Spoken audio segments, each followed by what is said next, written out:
함께 우리 신앙을 고백하시겠습니다. 나는 전능하신 아버지 하나님 천지의 창조주를 믿습니다. 나는 그 유일하신 아들 우리 주 예수 그리스도를 믿습니다. 그는 성령으로 잉태되어 동정녀 마리아에게서 나시고 본디오 빌라도에게 고난을 받아 십자가에 못 박혀 죽으시고 장사된 지 사흘 만에 죽은 자 가운데서 다시 살아나셨으며 하늘에 오르시어 전능하신 아버지 하나님 우편에 앉아 계시다가 거기로부터 살아있는 자와 죽은 자를 심판하러 오십니다.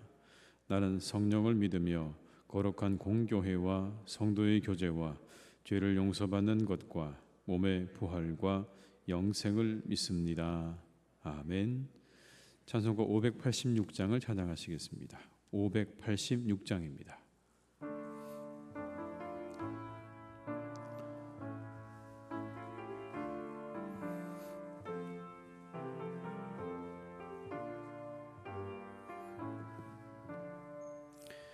어느 민족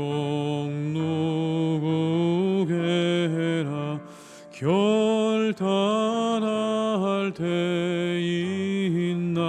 때있나니 참과 거짓 싸울 때에 어느 편에 설 건가.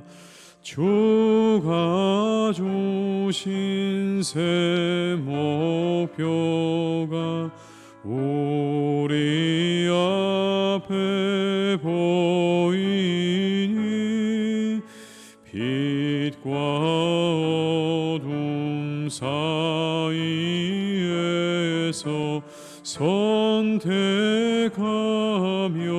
살리라. 고상하고 아름답다 진리 편에 서는 일. 진리 위에 억압받고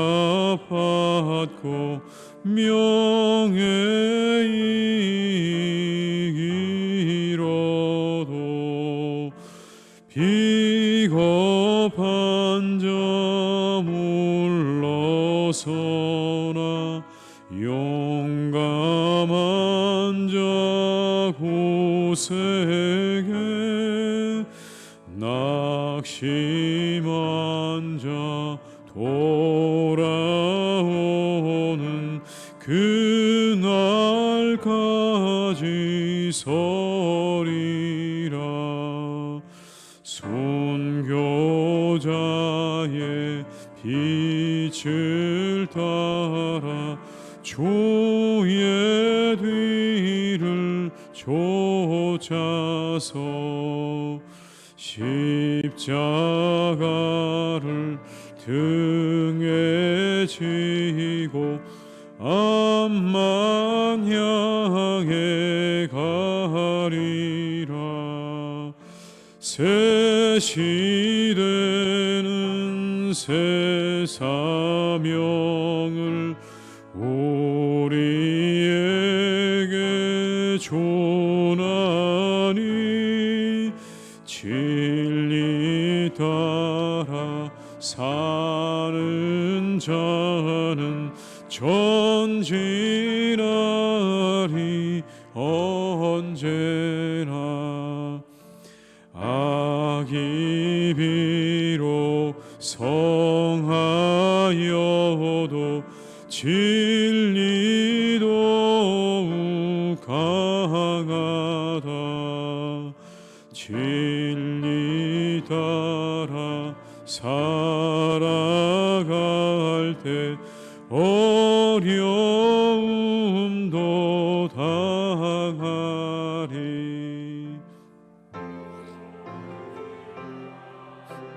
그 앞길에 어두운 장막 덮쳐도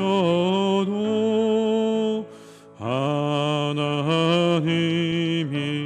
함께 계셔 항상 지켜 주시리.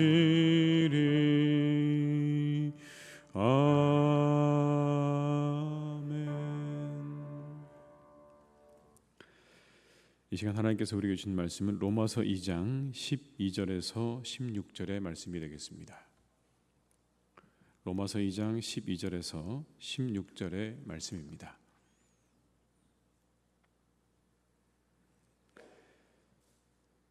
로마서 2장 12절에서 16절의 말씀을 함께 봉독하시겠습니다. 무릇 율법 없이 범죄한 자는 또한 율법 없이 망하고 무릇 율법이 있고 범죄한 자는 율법으로 말미암아 심판을 받으리라. 하나님 앞에서는 율법을 듣는 자가 의인이 아니요 오직 율법을 행하는 자라야 의롭다 하심을 얻으리니 율법 없는 이방인이 본성으로 율법의 일을 행할 때에는 이 사람은 율법이 없어도 자기가 자신에게 율법이 되나니 이런 이들은 그 양심이 증거가 되어 그 생각들이 서로 혹은 고발하며 혹은 변명하여 그 마음이 새긴 율법의 행위를 나타내느니라. 곧 나의 복음에 이른 바와 같이 하나님이 예수 그리스도로 말미암아 사람들의 은밀한 것을 심판하시는 그 날이라. 아멘. 성경에 의하면 하나님 앞에서 의로운 사람은 율법을 행하는 사람이다. 율법에 순종한 사람이다 라고 그렇게 말합니다. 그런데 문제는 하나님 앞에서 의롭게 될 만큼 충분히 율법을 다 지킬 수 없다는 겁니다. 그 누구도 하나님 앞에서 의롭다고 인정받을 만큼 그 율법을 다 지킬 수가 없다는 것이죠.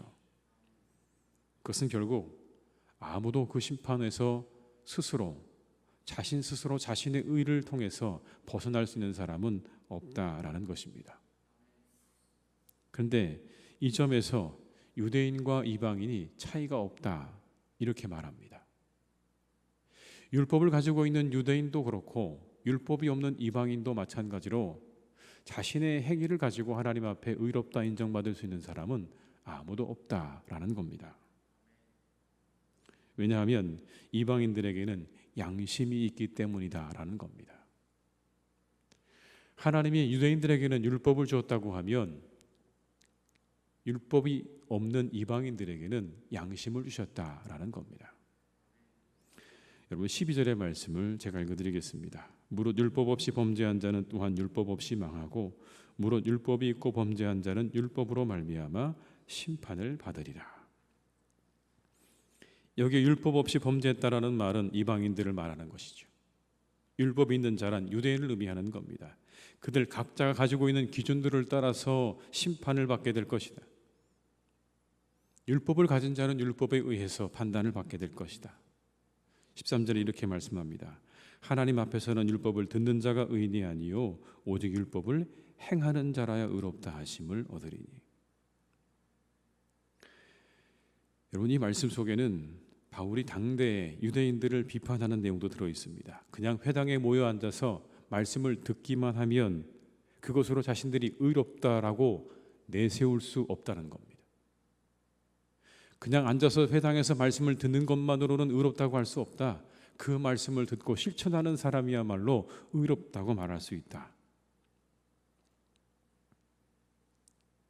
그런데 여러분 이 말씀에 이렇게 돼 있죠. 의롭다 하심을 얻었다라고 돼 있습니다. 의롭게 되었다. 이 의롭게 되었다는 말은 굉장히 중요합니다.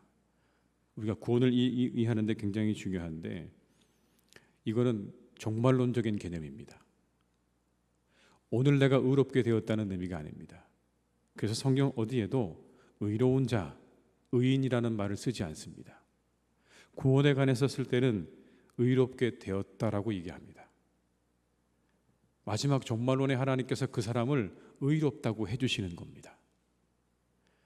그러니 여러분 이 말씀 속에 이 이야기 한 단어 속에 뭐가 들어있는 거냐면 세상엔 누구도 이 세상을 살아가는 사람에게는 의인이 없다는 겁니다. 한 사람도 의인이 없다. 나중에 종말에 가서 하나님께서 그 사람을 의롭다고 해주시는 것이지 우리가 살아가는 이 시대에 의롭다고 말할 사람이 없다. 하나님 앞에서. 율법 없는 이방인들은 양심이 율법을 대신하게 된다고 말씀하죠. 14절과 15절의 말씀을 함께 읽겠습니다. 율법 없는 이방인이 본성으로 율법의 일을 행할 때에는 이 사람은 율법이 없어도 자기가 자기에게 율법이 되나니 이런 일들은 그 양심이 증거가 되어 그 생각들이 서로 혹은 고발하며 혹은 변명하여 그 마음에 새긴 율법의 행위를 나타내느니라. 제가 표준세 번역으로 읽어드리겠습니다. 율법을 가지지 않은 이방 사람이 사람의 본성을 따라 율법이 명하는 바를 실천하면 그들은 율법을 가지고 있지 않아도 자기가 자기에게 율법이 됩니다. 그런 사람은 율법이 요구하는 일이 자기의 마음에 적혀 있음을 드러내 보입니다. 그들의 양심도 이 사실을 증언합니다. 율법이 요구하는 일이 자기의 마음에 적혀 있음을 드러내 보입니다. 그들의 양심도 이 사실을 증언합니다. 그들의 생각들이 서로 고발하기도 하고 변호하기도 합니다. 율법이 없어도 무엇이 옳고 그른지를 이미 하나님께서 우리의 마음 가운데 심어주신 겁니다. 유대인에게 율법이 있다고 하면 유대인이 아닌 이방인들에게도 그 마음 가운데 하나님께서 양심이라는 걸 주셔서 옳고 그름을 분별할 수 있는 기능을 우리의 마음 가운데 이미 주셨다는 거죠. 이 양심이요, 당시 헬라 문화권 속에서는 행복한 삶의 안내자라고 생각했습니다. 양심이 행복한 삶의 안내자다. 또 이렇게도 이해를 했습니다. 양심은 한 격체를 진리의 길로 인도하고 회심케 하고 평화의 경지에 이르게 하는 마음의 작용. 진리의 길로 인도하고 회심케 하고 그리고 평화의 경지에 이르게 하는 마음의 작용이 그게 바로 양심이라고 생각을 했습니다. 신약 성경 속에서는 양심의 개념을 세 가지 정도로 말씀하는데 첫 번째는 이겁니다. 자의식이나 자기 성찰적인 지식. 내가 누군가, 내가 어떻게 하고 있는가에 대한 자기 반성적인 그러한 지식. 두 번째는 나쁜 짓을 했다는 깨달음에서 오는 마음의 고통. 아, 내가 잘못했구나 라고 할 때 그때 느껴지는 마음의 고통을 양심이라고 이야기했고, 마지막은 하나님의 뜻에 따라서 선악간의 판단을 내리는 기능으로 보았습니다. 이게 하나님의 뜻인가 아닌가를 분별할 수 있는 기능. 이처럼 유대인은 율법을 통해서, 그 외의 사람들은 양심을 통해서 선악을 알게 되어 있습니다. 그리고 유대인들과 이방인들에게는 한 날이 다가오고 있다고 말씀합니다. 그렇게 하나님께서 이 땅을 살아갈 수 있도록 유대인에게는 율법을, 사람에게는 양심을 주셨는데 모든 사람에게는 다가오고 있는 날이 있다라는 겁니다. 그날은 심판의 날이죠. 16절의 말씀을 함께 읽겠습니다. 곧 나의 복음에 이른 바와 같이 사람들의 은밀한 것을 심판하시는 그날이라. 아멘. 여러분, 심판하시는 그날이라고 말씀하셨죠. 그런데 그 앞에 붙어 있는 말을 우리가 주목해야 합니다. 예수 그리스도로 말미암아라는 말입니다. 심판의 날이 우리에게 다가오고 있는데 그 심판에 있어서 예수님이 중요한 분으로 등장하고 있는 거예요. 우리에게 닥쳐오는 그 심판에 있어서 예수 그리스도로 말미암아라는 이 말은 예수님께서 그 심판의 중보자가 되신다는 것을 우리에게 말씀해 주고 있는 겁니다. 그 심판에 우리의 중보자가 되시는 예수 그리스도. 심판의 내용이 무엇입니까? 여러분, 여기 나오는 심판의 내용은 이런 것들입니다. 보이지 않는 사람 내면의 은밀한 것까지, 겉으로 드러나는 것이 아니라 우리의 내면의 깊은, 그래서 다른 사람을 알지 못하는, 아니 우리 자신도 알지 못하는 그 은밀한 것까지 모두가 다 심판의 대상이 되는 겁니다. 은밀한 것을 심판하시는 그날이라. 아무도 몰라도 하나님은 아십니다. 왠지 아십니까? 은밀한 중에 두루 살피시거든요. 마태복음 6장 4절에 이렇게 말씀합니다. 내 구제함을 은밀하게 하라. 은밀한 중에 보시는 너희 아버지께서 갚으시리라. 하나님이 은밀히 우리를 보고 계신다고 말씀합니다. 6장 6절도 이렇게 우리에게 말씀하세요. 너는 기도할 때 내 골방에 들어가 문을 닫고 은밀한 중에 계신 내 아버지께 기도하라. 은밀한 중에 보시는 내 아버지께서 갚으시리라. 은밀하게 살피시고 그래서 우리의 모든 은밀한 것까지 다 아시는 하나님, 그 하나님 앞에 모두가 서게 될 날이 있을 텐데 낱낱이 다 드러나게 될 겁니다. 그렇다면 다 낱낱이 드러난 그때 과연 심판대 앞에서 우리가 우리의 행위로 나는 의롭다고 말할 사람이 있을까요? 우리의 깊은 것까지 아시는 하나님 앞에 우리가 서게 될 텐데 나는 그래도 의롭다고 말할 사람이 과연 있겠습니까? 수사기관에 가서 조사를 받고 온 분들의 이야기 들어보면 굉장히 분위기가 살벌하다는 이야기들을 하십니다. 이미 많은 자료를 가지고 질문을 던지기 때문에 대답을 하는 게 정말 어렵다는 이야기도 하세요. 그 분위기와 이미 가지고 있는 정보 때문에 섣불리 대답하는 것이 정말 어렵죠. 그럴 것 같아요. 가장 먼저 드는 생각이 뭘까? 저는 이거라는 생각이 들었어요. 나에 대해 얼마나 알고 있을까라는 거. 혹시라도 우리가 그런 수사기관에 가서 조사를 받게 된다면 제일 먼저 마음에 드는 두려움이라고 그럴까요? 그게 아마 그럴 것 같아요. 나에 대해서 얼마나 알고 나를 부른 걸까라고 하는 그 질문이죠. 그런데 우리의 속내가 다 낱낱이 드러나게 된다면 그 앞에서 얼굴을 들고 설 수 있을까요? 누가 자신 있게 설 수 있을까요? 하나님 앞에 내가 당당히 서서 하나님 저는 아무 죄가 없습니다라고, 저는 의롭게 살았습니다라고 누가 그 앞에서 얘기할 수 있겠냐는 겁니다. 우리는 기억해야 합니다. 그렇게 낱낱이 우리의 은밀한 것들이 드러날 날이 있을 텐데 그 날이 있음을 우리가 기억하는 것만으로도 우리에게는 큰 도움이 될 것입니다. 그날이 있음을 무시해서는 안 됩니다. 최근에 온 세상이 폭염으로, 이상기후로 몸살을 앓고 있습니다. 40도가 넘는 폭염이 이어집니다. 사람들이 죽어갑니다. 그것으로 인해서 화재가 일어납니다. 그 폭염 속에 화재가 산불이 나고 있는 그곳을 기차가 지나가면서 찍은 사진을 보니까 제 마음에 그런 생각이 들더라고요. 아, 지옥이 있다면 저곳이 지옥이겠구나. 이렇게 뜨거운데 거기에 산불까지 활활 타오르는 거기가 지옥이겠구나라는 생각이 들었습니다. 근데 예견된 일이죠. 이미 예견된 일이에요. 이산화탄소의 양을 줄이지 못하면 우리에게 이와 같은 결과가 다가올 거라고 이미 많은 학자들이 예견을 했습니다. 그대로 되고 있죠. 그런데 여러분, 세상의 일도 이렇게 예견되었다면 우리에게 말씀하신 심판의 날이요 엄연히 다가오고 있는 겁니다. 시시각각 우리에게 다가오고 있는 것입니다. 믿음과 삶으로 그날을 준비하는 성도가 되어야 할 줄로 믿습니다. 하나님이 그날에 우리에게 물으실 겁니다. 믿음을 물으실 거예요. 내게 믿음이 있느냐고 물으실 텐데 여러분, 그 믿음이 오늘 말씀에 의하면 우리의 행함과 상관없지 않습니다. 무슨 말씀이냐면 우리가 믿는다는 것과 그리스도를 따른다는 것은 이어지는 것입니다. 믿음 따로 그리스도를 따르는 것 따로, 그게 아니라 우리가 믿는다는 것은 곧 그리스도를 따르는 것을 의미하는 거예요. 그 두 가지가 이어져 있다고요.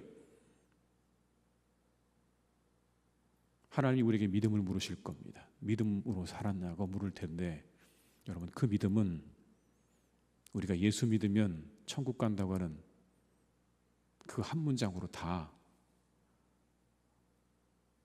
설명이 될까? 여러분, 설명이 될까요?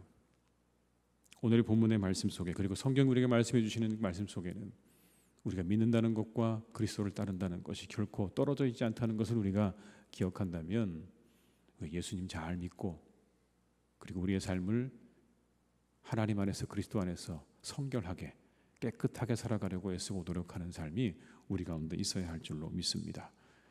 그래서 그날에 우리 모두가 다 하나님 앞에 의롭다 하심을 얻는, 이 땅에서 잘 살았다, 그래 애썼다, 믿음 가지고 주님 따라 그렇게 사느냐고 애썼다 라고 그렇게 인정받고 의롭다 하심을 받는 우리 모든 성도님 되시기를 주님의 이름으로 축원합니다. 기도하시겠습니다. 아버지 하나님, 참 감사합니다. 오늘도 우리에게 귀한 말씀을 주셨습니다. 날마다 우리에게 이렇게 말씀을 주시니 감사합니다. 주님, 우리는 하나님 앞에서 감히 의롭다 말할 수 없는 사람들입니다. 그 어느 누구도 우리의 행위로 우리가 하나님 앞에 당당히 서서 저는 한 점의 흠도 없다고 말할 사람은 단 한 사람도 없습니다. 그러나 우리에게는 엄연히 심판의 시간이 다가오고 있음을 또한 말씀하십니다. 주님도 말씀하셨고, 그리고 성경이 우리에게 말씀해 주십니다. 그날에 우리의 은밀한 것까지 하나님 앞에 낱낱이 드러나게 될 것입니다. 그래서 우리는 더욱더 하나님 앞에 당당히 설 수가 없습니다. 그런데 그때 우리에게 중보자가 있음을 말씀해 주십니다. 예수 그리스도로 말미암아, 예수 그리스도로 말미암아 그분이 우리의 중보자가 되어주시고 친히 그 심판 가운데 우리의 중보자가 되어주셔서 우리를 의롭다 인정해 주시고 우리를 하나님의 나라로 이끌어 주시는 그 놀라운 은혜가 있음을 우리에게 말씀해 주십니다. 우리 스스로 구원을 얻을 수 없지만 그러나 주님의 그 공로를 의지하여, 주님의 그 십자가의 공로를 의지하여 우리가 구원을 얻게 되는 줄 믿습니다. 주님 더욱더 주를 의지하게 하시고 우리가 믿는다고 하는 것, 이 믿음이라고 하는 것이 단순히 우리의 머릿속에 우리가 믿습니다라고 하는 생각에 그치는 것이 아니라 믿는다고 하는 것은 우리의 삶으로 이어지는 것임을 잊지 않게 하시옵소서. 우리가 그리스도를 믿는다고 하는 것은 그분이 우리의 대속의 주가 되신다는 사실을 믿는 것이요, 그분의 뒤를 따라, 그 주님의 뒤를 따라 살아가는 것임을 우리가 잊지 않게 하시옵소서. 하루하루 그렇게 살아갈 수 있기를 간절히 원합니다. 주님의 발자취를 따라서, 주님의 가신 길을 따라서, 주님이 우리에게 보여주신 그 십자가의 길과 사랑의 길을 따라 하루하루 걸어가는 것임을 우리가 잊지 않게 하셔서 우리가 언젠가 서게 될 그 심판대 앞에 의롭다 인정함을 받는 모든 성도님들 다 되게 하여 주시옵소서. 아버지 하나님, 사랑하는 우리 교우들을 주님께서 늘 지켜주시니 감사합니다. 오늘 하루도 주님께서 지켜주시기를 원합니다. 좋은 만남이 있는 하루가 되게 하여 주시옵소서. 사람들과의 만남 속에서 기쁨과 즐거움을 얻는 하루가 될 수 있기를 간절히 원합니다. 하나님, 기도하옵기는 악한 사람들을 만나지 않게 하시옵소서. 주님께서 분별의 영을 허락해 주시고 그 눈을 뜨게 하셔서 악한 것들을 분별해낼 수 있는 지혜와 능력을 주시기를 간절히 원합니다. 오직 하나님, 우리에게 허락하신 성도 안에서, 그리고 이 땅의 많은 사람들 안에서 기쁨과 즐거움을 얻는 복된 날이 될 수 있도록 주님께서 축복하여 주시옵소서. 가정을 하나님께서 축복해 주시기를 원합니다. 가정마다 평안하게 하시옵소서. 기도의 제목들이 이루어지게 하시옵소서. 하나님, 우리 사랑하는 교우들 이 새벽에 간절한 마음으로 기도합니다. 우리의 가족을 위해 기도합니다. 내 부모를 위해, 형제를 위해, 그리고 내 자녀를 위해, 우리의 친구를 위해 기도합니다. 주님, 그 기도를 들으시고 다 응답해 주시기를 간절히 원합니다. 하나님 함께해 주시옵소서. 응답하여 주시옵소서. 특별히 하나님, 믿음이 없는 자들을 위해서 기도하는 그 기도와 간구에 하나님께서 응답해 주시기 원합니다. 성령께서 역사하셔서 우리의 믿음이 없는 친구와 그리고 가족들에게 이제 그 복음의 놀라운 소식이 믿어지는 놀라운 역사가 일어나게 하시옵소서. 성령께서 그들의 심령 가운데 함께해 주시기를 간절히 원합니다. 그들의 마음을 바꾸어 주시고 그들의 생각을 바꾸어 주셔서 이제 하나님께로 돌아와 함께 예배할 수 있도록 주님 역사해 주시옵소서. 아버지 하나님, 혹 이 코로나의 기간 가운데 믿음이 연약해진 분들이 계십니까? 교회를 떠나 있는 분들이 있습니까? 하나님, 그들을 주님께서 돌이켜 주시기를 간절히 원합니다. 우리가 돌아가야 할 곳은 아버지의 품입니다. 우리가 돌아가야 할 곳은 하나님의 품입니다. 하나님의 집입니다. 하나님의 집으로, 하나님의 전으로 돌아올 수 있도록 하나님, 우리 사랑하는 교우들을 주님께서 인도해 주시기를 간절히 원합니다. 그들의 마음을 하나님께서 이끌어 주시옵소서. 올바른 믿음으로 이끌어 주시옵고 하나님의 전으로 인도해 주시기를 간절히 원하오니 주여, 성령으로 그들의 심령 가운데 역사하시고 동행하여 주시옵소서. 아버지 하나님, 이 시간 기도합니다. 이 밤을 꼬박 세워가며 나라를 지키고 또 국민들을 보호하고 지키는 삶을 살고 있는 많은 군인들과 경찰들과 소방공무원들과 또 많은 공무원들이 있습니다. 하나님, 그들을 지켜주시기를 간절히 원합니다. 그 수고를 기억하여 주시옵고 하나님, 그들이 그 모든 일을 잘 감당하여서 우리나라 모든 백성들이 더욱더 편안하게 안전하게 살아가는 복된 나라가 되게 하여 주시옵소서. 아버지 하나님, 이 땅에 정치를 하는 많은 분들을 주님께서 기억해 주시기를 원합니다. 그들과 하나님이 함께 해주셔서 올바른 정치를 잘 펼쳐나갈 수 있도록 주님께서 인도해 주시기를 간절히 원합니다. 오직 국민을 바라보며 국민에게 무엇이 유익한가를 먼저 생각할 줄 알게 하여 주옵시고 그것을 향해서 한 걸음 한 걸음 나아갈 수 있기를 간절히 원하오니 이 땅에 있는 모든 정치인들의 마음 가운데 나라와 백성을 생각하는 마음을 더욱 우선되게 하여 주시옵소서. 저 북녘 땅에 있는 그리스도인들을 하나님께서 기억해 주시길 원합니다. 지금도 아버지 하나님, 지하에서 이불을 덮어쓰고 하나님을 부르고 하나님께 예배하며 하나님 앞에 간절히 기도하는 그 땅의 그리스도인들을 하나님께서 기억해 주시기를 간절히 원합니다. 그들을 하나님 긍휼히 여겨주시고 그들과 함께 해주시고 그들에게 아버지 하나님께서 특별한 은혜를 허락해 주시기를 간절히 원합니다.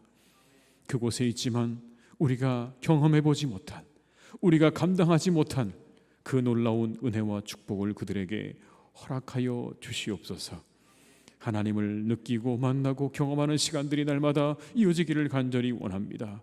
그들의 마음 가운데 하늘의 위로가 임하게 하여 주옵시고 하나님을 높여드릴 때 그들의 영혼에 만족함과 기쁨이 충만한 복된 신앙생활 될 수 있도록 주님께서 축복하여 주시옵소서. 아버지 하나님, 사랑하는 우리 교회를 오늘도 지켜주시고 믿음 안에 든든히 세워져가는 교회, 하나님의 나라를 이루어드리는 교회, 그 뜻을 이루어드리는 교회가 되게 하여 주셔서 이 땅의 많은 사람들에게 사랑받고 인정받는 복된 교회가 되기를 간절히 원하오니 우리 교회를 하나님 더욱더 축복하여 주시옵소서. 말씀 위에 세워지게 하시고 성령으로 세워져가는 복된 교회가 되게 하여 주시옵소서. 이 하루도 하나님 우리의 모든 것들을 주님께 의탁드립니다. 우리와 함께 하시고 동행하시기를 간절히 원하옵고 예수님의 이름으로 기도드립니다. 아멘. 각자의 자리에서 계속 기도하시겠습니다.